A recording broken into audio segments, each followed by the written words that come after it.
Hello everyone, my name is Cap and welcome back to the channel, another 7 Days to Die video. Now everything I'm doing in here is from Alpha 17. And before anybody asks, no, I don't have some special tie, and despite what some people may believe and have asked before, I don't work for the fun pimps. The developers don't talk to me any more than they do you. All of the footage I'm using here is from Joel's actual YouTube page, aka Madmole, and I'll put a link to his channel down below. I've had a lot of people wanting me to go through and kind of do a review of some of the stuff that they're teasing for Alpha 17 and try and do it a little bit more of a concise manner. Joel tends to go on and have really long videos, versus mine usually end up a little bit shorter. So just keep that in mind if we're going through here. The first thing I want to talk about here is that they've been showing off some off-road vehicles like you're seeing here. It's kind of a armored Jeep, I guess as you'd call it. And I believe what he was saying is that it at least holds two people, obviously a driver and a passenger, so you can play with your friends. And I believe there will be a way for people to sit in the back, so you could have some of your other buddies with you. And it's got a lot of durability. It can mow down zombies. It's just a really cool addition to the game. We've been asking for a way to be able to have cars for a long time, because right now you're just kind of limited to either hoofing it everywhere or being stuck, everybody having their own little mini bike. So it'll be pretty cool to be able to have a Jeep in the game that you can use to, throw all your stuff in to go off exploring. And I believe, from what I've seen and what I've heard, that it is going to have kind of its own inventory thing, kind of like the basket on the mini bike. And you can be able to store stuff in there. So if you can go on some looting raids, driving into the city. As you show in the video right here, although he's not going very fast, you'll be able to use it to destroy blocks. So you can use it to bust through garage doors and windows of stores, make it a little easier to get inside. So the armored vehicles is something that I'm excited for. I'm looking forward to being added in the game, and I'm hoping that they get it fully polished before Alpha 17 comes out. I know they've done a lot better improvement on how it works with the terrain. It doesn't bounce off every single thing like the trash and the rocks and stuff like it did in earlier versions of the video. So that looks pretty cool, and I'm looking forward to that. And that brings us to the next new vehicle that he was showing off there, and that is the Gyrocopter. And this thing is pretty cool. This kind of reminds me of Far Cry 4. Now I don't know for certain, I asked, but of course I didn't get the question. I had two questions. One, can your buddies maybe stand on the skids and be able to ride along with you like you could a la Far Cry 4? And two, will the propeller rotors be able to actually do damage to the zombies? Because I'm thinking that would be a pretty cool trap. It's got a really large radius to it, so you could definitely do some carnage with it. But if nothing else, this is at least a really cool concept to be able to kind of explore the map from an aerial view, kind of do some reconnaissance, I guess, if you will. But I think this is something that's really cool to the game. Hopefully they get it really nice and polished too. Because I know the higher you go in the game, just from some of my previous testing videos, I've noticed that, when you're just trying to draw the further parts of the map and the terrain and the trees, it can cause some frame drops. And so for people that are already having performance issues, I'm hoping that, the first time they try and fly it up above the tree line, it doesn't cause the entire game to just stall down to 5 frames per second and stop responding.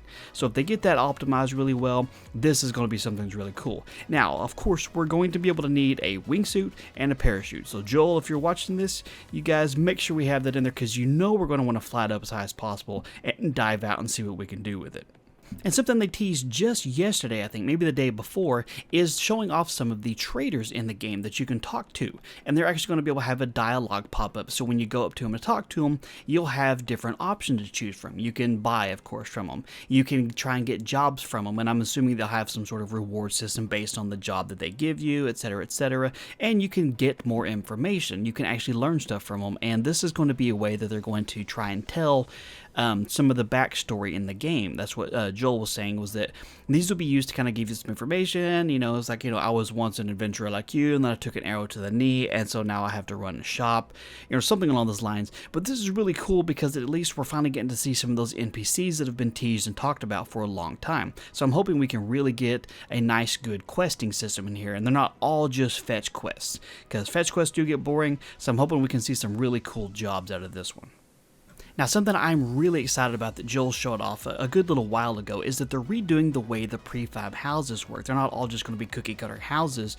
They're redoing the textures, the way they're laid out, and things that are inside them, and the way they look and stuff. And that's going to be really cool. But one of the most awesome things about it is they're changing about how you would go about getting inside of them here. They're trying to kind of take a note from their own Dishong Tower, and that you have the ability to do some like parkouring to figure out how to get in the house. So instead of just busting in the front door, waking up all the sleeper zombies that's in there, and making a big ruckus, and of course eliminating any kind of security that you have from there, they're going to make it so that you can kind of parkour in. Now, of course, in the video, he's flying around because it's still being polished, but you can see he's making his way up to the roof and walking along the landing and going up over the top of the fence and, you know, finding the entrance to the house that's on the top of it to be able to drop down inside. And I like that because, to me, being able to solve a sort of a puzzle style thing and to figure it out, you know, it's a big puzzle, figuring out how to get in and out of there. It's one of the reasons why I liked doing the Deshong Tower, that parkour only challenge I did.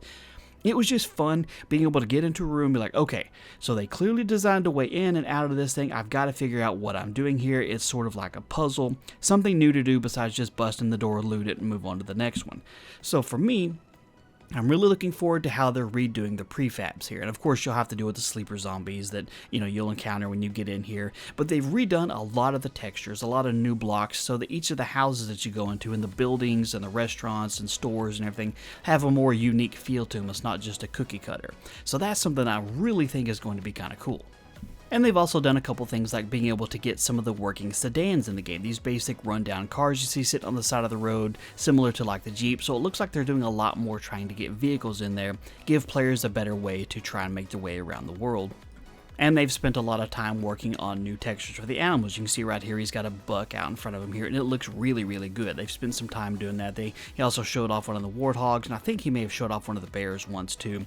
That they've spent a lot of time just making them look a little bit more realistic, kind of act a little bit more realistic, and you know, have a better place in the world besides just a random creature that shows up that you can loot. So it'd be kind of cool to see what all systems they put in place for how these things, you know, react to other animals, and of course when you blow their legs off on a cliff, you know, things like that. Something else that's really cool that they've been working to try and change to is some of the combat mechanics. And one of the things they're doing is that so that you can modify guns. You can actually add stuff to them to modify them.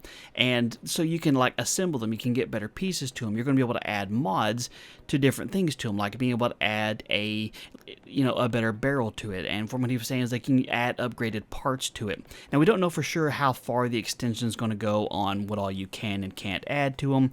But from what they were saying, it kind of sounded like you maybe to be able to find a suppressor or a better butt stock on it so that you can have a better aim for it, or different things like that. But being able to modify the weapons to start with is going to be a really cool idea to kind of make it more customizable.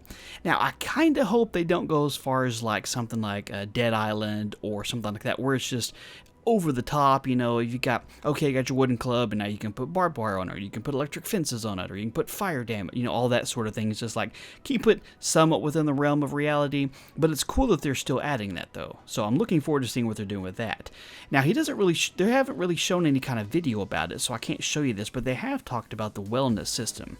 You know, your wellness determines how well you do everything in the game, how well you heal, how fast you can run, basically. It's your overall stats as a character based on your wellness. It can go up or down based on things that you do in the game already. So if you take a lot of damage or you die, your wellness goes down.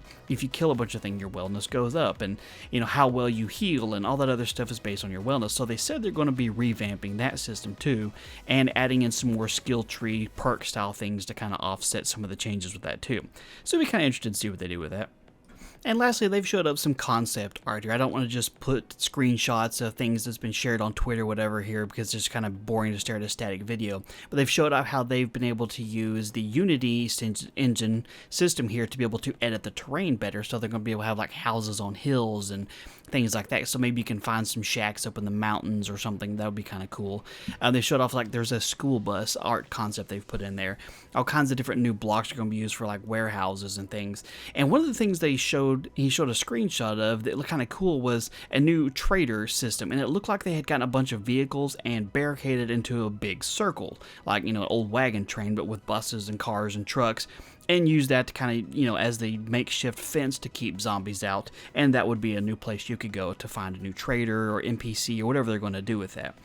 Now, I don't have any idea on the release dates. I heard a rumor once before that somebody was thinking about spring, so it could be at any given time now. It'll go into an experimental build, so people on PC and stuff can download the experimental version of it. But of course, do keep in mind if you start doing that every time they release a new version of the experimental, you probably have to create a new world.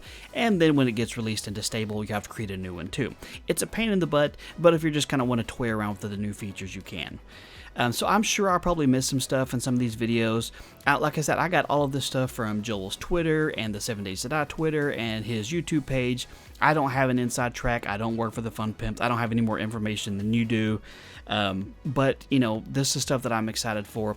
If you know of something I forgot or something that you're more excited about, do leave in the comment section down below, and, you know, so we can kind of learn together, because I may have missed something, like I said. But I'm really excited for this. Hopefully we'll see it pretty soon. For the console people that are watching this, I'm sorry, I have no idea when you're getting your next update. The last I heard was a rumor that it's coming out pretty soon this year, and it could be a big one, so maybe it'll kind of catch you guys up a little bit. But anyway, I'm going to wrap it up there. Hopefully this wasn't too long and boring for you guys. Thank you so much for your time and support. If you enjoyed the video, do me a favor and leave a like on it. And don't forget to subscribe if you're not already, so you don't miss out on future videos. Thank you so much for your time. You have a wonderful day, and I'll talk to you later.